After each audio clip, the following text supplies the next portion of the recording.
In last lecture, we have discussed about edema. Now today we will discuss about hyperemia and congestion. What these two terms means? These terms they are basically used for increase in volume of blood within dilated vessel of an organ or tissue. If increase in volume from arterial and arteriolar dilatation, that is known as hyperemia. It is also known as active hyperemia. If increased volume of blood due to impaired venous drainage, then it is known as venous congestion. These conditions they may develop rapidly, then they are acute. If they develop gradually, then it is chronic. Now we will see these terms in little bit detail. What the meaning of active hyperemia? There is activation of sympathetic neurogenic mechanism or release of vasoactive substances. Because of these conditions, there is dilatation of arteries, arterioles and capillary. And whenever there is dilatation, there is increase in volume of a blood within these dilated arteries, arterioles and capillary. And definitely these arteries, arterioles and capillary, they are supplying blood to some organ. So this oxygenated blood is reaching to these organ, and the affected organ they become pink or red in color. And this hyperemia, it is also causes redness and raise in temperature of that affected part. And the example of this active hyperemia, inflammation, any type of inflammation. When we do muscular exercise, then there is active hyperemia. In high grade fever, there is active hyperemia. Now second term is passive hyperemia. This passive hyperemia, it is due to impaired venous drainage, and because of impaired venous drainage there is dilatation of veins and capillary, and that is known as congestion. This may be developed rapidly, then it is acute, and if they develop chronic and mean gradual, then it is chronic. And this chronic venous congestion, it is more common than acute venous congestion. Now this congestion or this passive hyperemia, it is of two types. It may causes local venous congestion. It is due to obstruction of the veins outflow from an organ and a part of a body. And the example of this is portal venous obstruction in cirrhosis of liver. And second is systemic venous congestion. It is venous engorgement of the systemic vein. And example of this systemic venous congestion is heart failure. Now this heart failure can be of two types. This can be of left-sided heart failure, or there can be right-sided heart failure. Basically, heart is having two chamber, left-sided chamber and right-sided chamber. The left-sided heart failure, it is because of aortic stenosis, weak left ventricular wall as in MI, and because of this left-sided heart failure, the back pressure is increased, and because of back pressure increase, what happened? The blood is coming out from the lungs to the left side of heart. So back pressure increases, it causes raise in pressure or raise in pressure to the lung. So it causes chronic venous congestion of the lung. When there is right-sided heart failure, it is because of pulmonary stenosis or pulmonary hypertension. Again, the back pressure increases in all the systemic veins. In basically left side of right side of heart, all the venous blood they drain into the right side of the heart. If the right side of heart failure is there, so back pressure will increase in all the systemic veins. So systemic venous congestion occur, and this systemic venous congestion they may occur in the kidney, liver, spleen and congested leg veins. This is the flow chart or the diagram of the systemic venous congestion.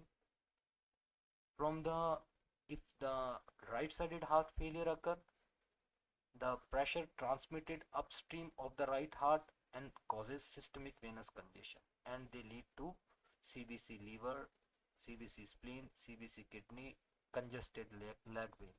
If there is left-sided heart failure is there, then pressure transmitted upstream of the left heart, and they lead to the pulmonary congestion, and CVC lung occur because of the left sided of the heart failure.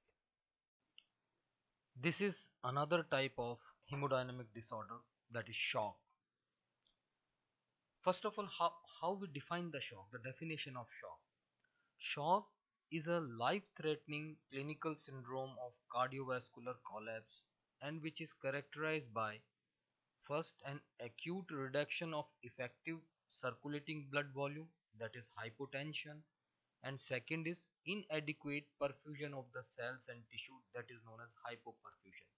As we know, whenever there is hypotension, when the effective circulating blood volume is less, then definitely the perfusion of the cell to the tissue is also less, because the blood volume is low, they are less, then perfusion will also less. So how we define this shock? Shock is cardiovascular collapse with hypotension and hypoperfusion. So this is the definition of the shock. Now the shock is of two types. First is initial or primary shock. When this type of shock occur, it is due to immediately following trauma. Whenever there is severe trauma, whenever there is severe pain, or there is emotional overreaction, such as due to fear, sorrow, or surprise, all these condition they causes vasovagal attack. What this vasovagal attack do? It causes vagus stimulation, and that lead to the vasodilatation. Whenever there is vasodilatation, then the large amount of the blood will remain within the vessels, so there is peripheral pooling of the blood. When the peripheral pooling of the blood occur, then less amount of the blood is reaching to the heart, that is decreased venous return to the heart. When less amount of the blood is reaching to the heart, then less amount will come out from the heart, so the cardiac output is also reduced. So as from the definition, an effect an acute reduction of effective circulating blood volume, so the blood volume will reduce, so the condition of hypotension develop, and that lead to the shock.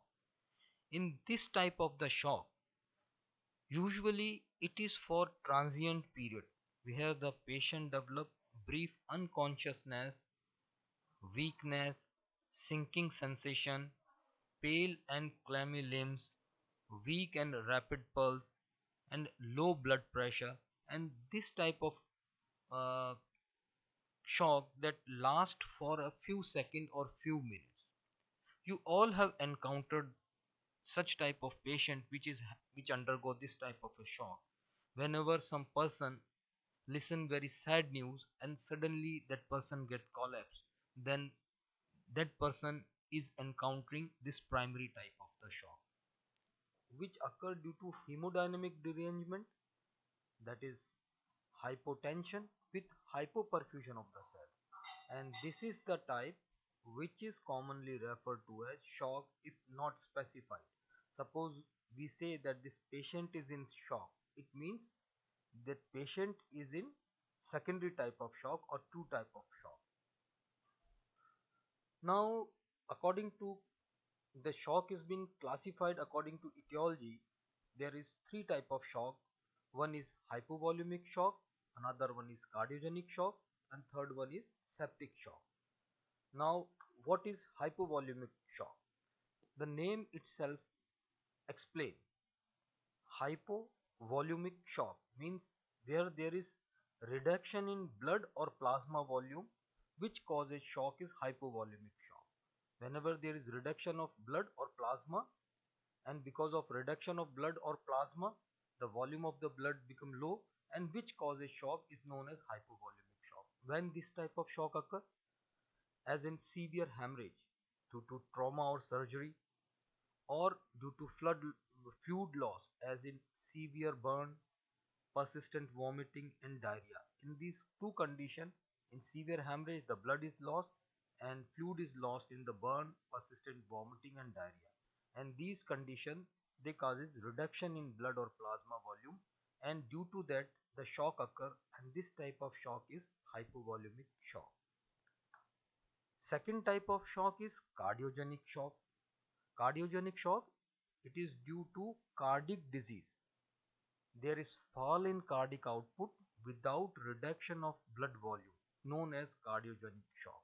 Means the etiology lies in heart, in cardiac. Because of this cardiac disease, the cardiac output is reduced, and because of that, there is shock that is known as cardiogenic shock. And in this type of shock, there is not reduction of blood volume. And when this cardiogenic shock occurs, as in myocardial infarction, rupture of heart, in pulmonary embolism, all these conditions, the heart is not able to pump out proper amount of the blood, so cardiac output is reduced, and because of this cardiac reduction in cardiac output, there is hypotension, and because of hypotension there is impaired tissue perfusion. And these condition, hypotension and impaired tissue perfusion, they lead to cellular hypoxia, and ultimately the shock develops. And this type of shock is cardiogenic shock because etiology lies within the heart. So whenever the shock is due to cardiac disease, and this type of shock is known as cardiogenic shock. If there is shock is due to reduce in volume, that is hypovolemic shock. And third type of shock is septic shock. This septic shock, it is due to severe bacterial infection or because of septicemia. This bacterial infection or septicemia, it can be because of gram negative organism or because of gram positive organism, but it is most commonly because of gram negative organism. Which are the organism which causes septic shock? These are E. coli, Proteus, Klebsiella, Pseudomonas, Bacteroid. All these gram negative organisms, they produce endotoxins, and this endotoxin is an important mediator of septic shock. Though gram-positive organisms, they are very less common causes septic shock, but the streptococci and pneumococci, they are the gram-positive organisms which are responsible for the septic shock. What is the pathogenesis behind septic shock?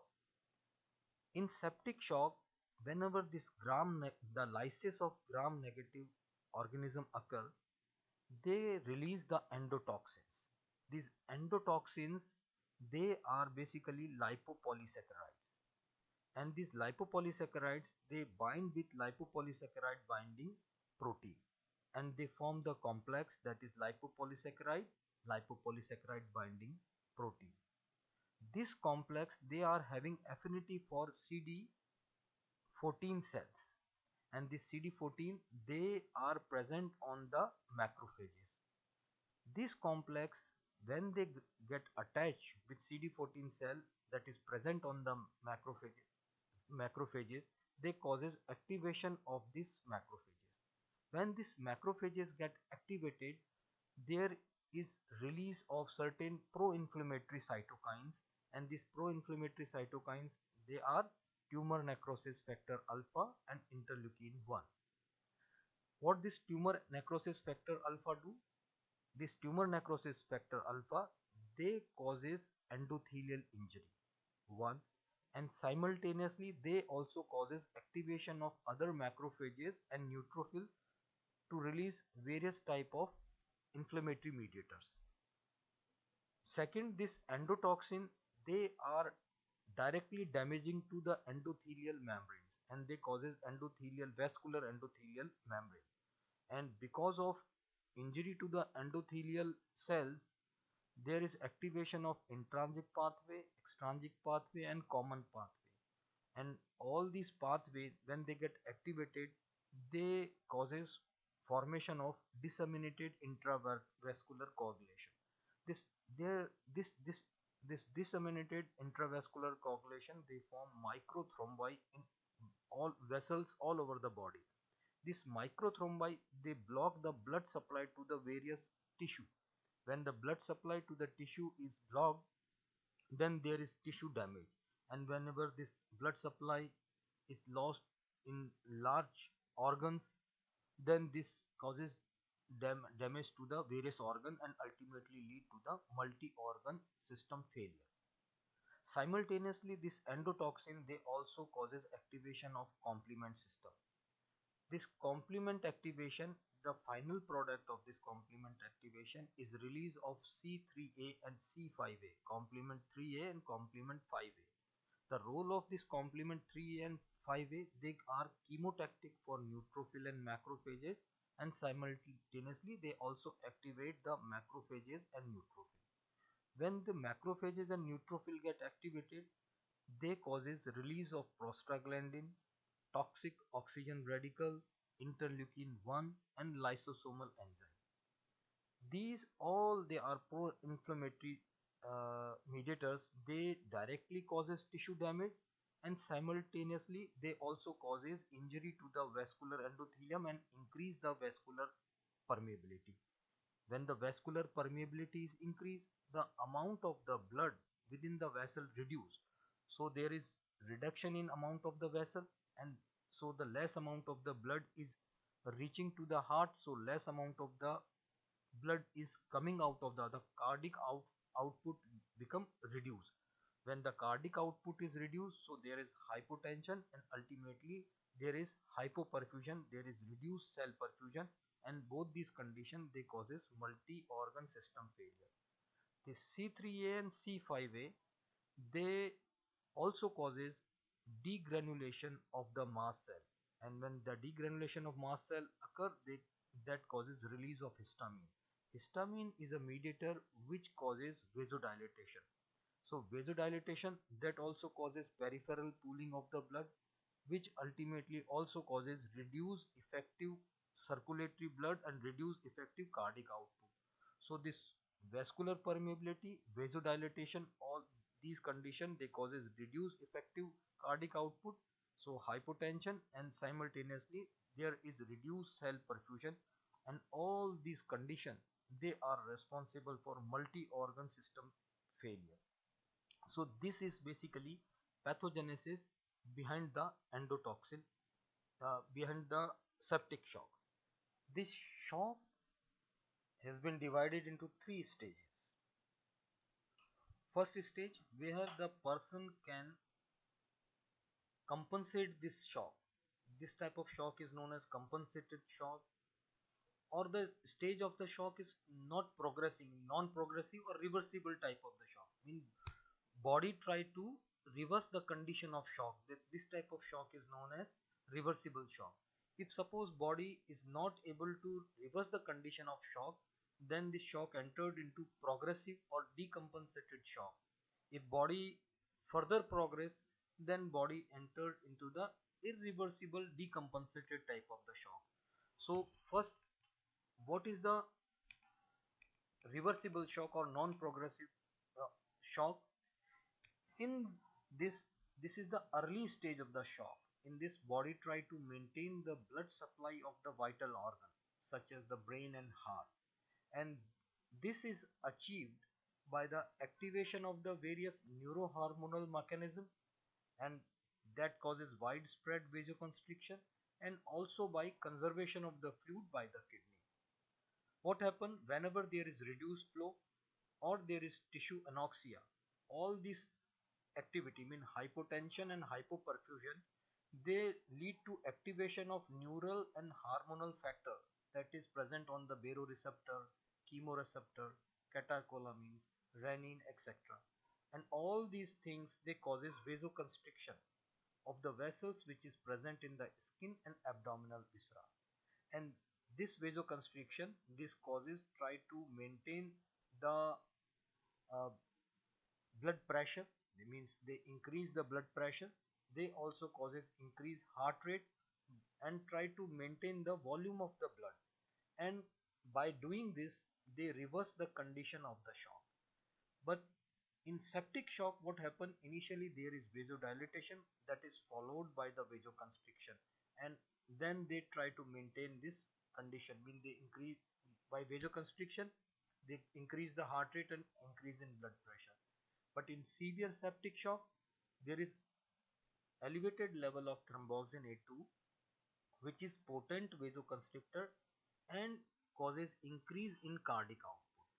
So by vasoconstriction, there is increase in volume of the blood, which try to increase the blood pressure as well as heart rate.